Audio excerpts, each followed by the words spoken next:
पिछले कुछ महीनों में दुनिया भर से घरेलू हिंसा की कंप्लेंट्स बढ़ जाने की कई रिपोर्ट्स आई हैं। During this lockdown period in the country, the increase in the number of cases of domestic violence and abuse in the wake of the coronavirus outbreak. Bharat में कोरोना वायरस से पहले के आंकड़े कहते हैं कि हर 3 में से 1 औरत घर में हिंसा सहती है। अब घर में अपने हिंसा के अब्यूजर के साथ बंद उनके लिए स्टे होम स्टे सेफ जैसे मैसेजेस के कोई मायने नहीं हैं। हमने एक्सपर्ट से पूछा कि ऐसी सिचुएशन में डोमेस्टिक वायलेंस के विक्टिम्स या उनके आसपास के लोग जैसे दोस्त, रिश्तेदार और पड़ोसी क्या कर सकते हैं।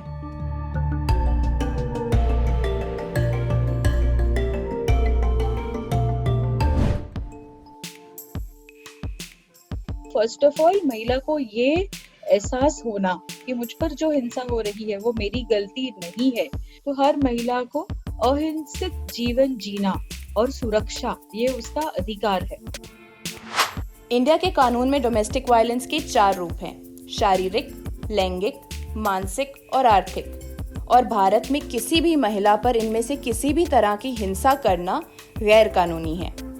ऑनगोइंग वायलेंस में हम ये भी देखते हैं कि क्या कोई जगह है जहां औरत निकल सकती है, बिकॉज शायद घर के बाहर ना निकल पाए, पर क्या घर के अंदर कोई ऐसा स्पेस है, जैसे बाथरूम में अपने आप को थोड़े समय बंद कर लेना। अगर किचन में कुछ जल रहा हो, द गैस इज बर्निंग, तो तुरंत उसको बंद करके बाहर निकलना, to put away sharp instruments ताकि इजी एक्सेस ना हो। अगर महिला का कहना है कि फैमिली मेंबर्स से बात कर ये हिंसा रुक सकती है तो वो कोशिश करे, चाहे वो अपनी माँ हो या फ्रेंड हो, जो भी वो इंसान हो, उनके साथ टच में रहना, क्योंकि कई बार वायलेंस में परपेट्रेटर उसका सपोर्ट सिस्टम सबसे पहले भंग करने की कोशिश करता है। जैसे हमारे पास बहुत सारे काउंसलर्स आज अवेलेबल है, एनजीओज फोन पर बातें कर रहे हैं, तो किसी एनजीओ से आप बात करके आप आपकी केस उन्हें बता सकते हो, वो आपकी मदद करेंगे।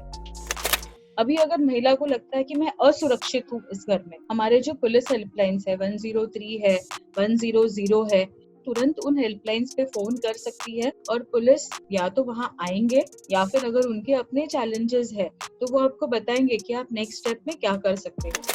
अपने सारे डॉक्यूमेंट्स आपको इकट्ठा करने हैं, वो उन्हें सेफ रखना है। अपनी ज्वेलरी को अपने कस्टडी में लीजिए, उसे सेफ रखिए, और ये सारी आपको तैयारी करनी बहुत जरूरी है।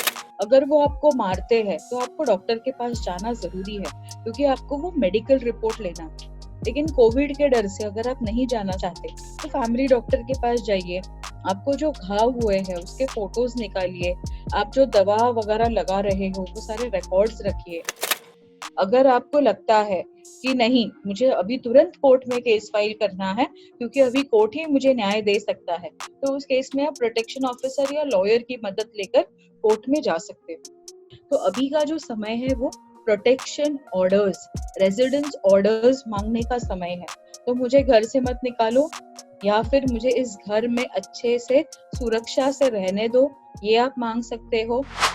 घरेलू हिंसा की घटना में 3 किरदार होते हैं: एक हिंसक, एक जिस पे हिंसा हो रही है, और तीसरा वो जो हिंसा का जानकार है, उसे देख या सुन सकता है।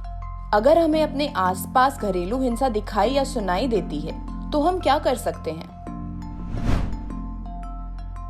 Reach out to the woman by just giving her these helpline numbers, या सिंपली एक साउंडिंग बोर्ड बनना, उससे पूछना कि क्या हो रहा है और तुम अकेले नहीं हो, ऐसे एम्पावरिंग मैसेजेस देना।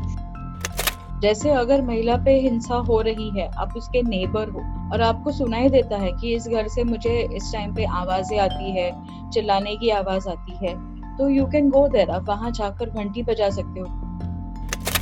अगर आप एक फ्रेंड हो जिसे आपकी फ्रेंड कहती है कि मुझ पर हिंसा हो रही है, तो उस केस में जब भी हिंसा बताती है आप वो रिकॉर्ड कीजिए, डेट्स, टाइम, जो हिंसा हुई है, जो घटना घटी है, उसकी जो बातें आपकी फ्रेंड आपको बताती है वो सारे रिकॉर्ड कीजिए।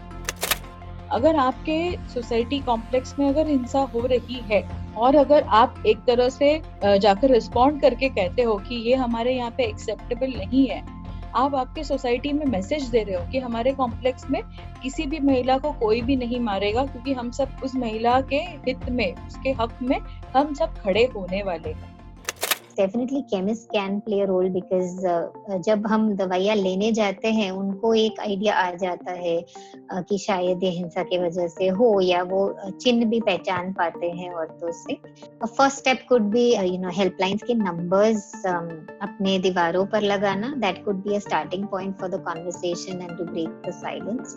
घरेलू हिंसा की बीमारी हमारे अपने घरों और गलियों में सालों से फैली हुई है।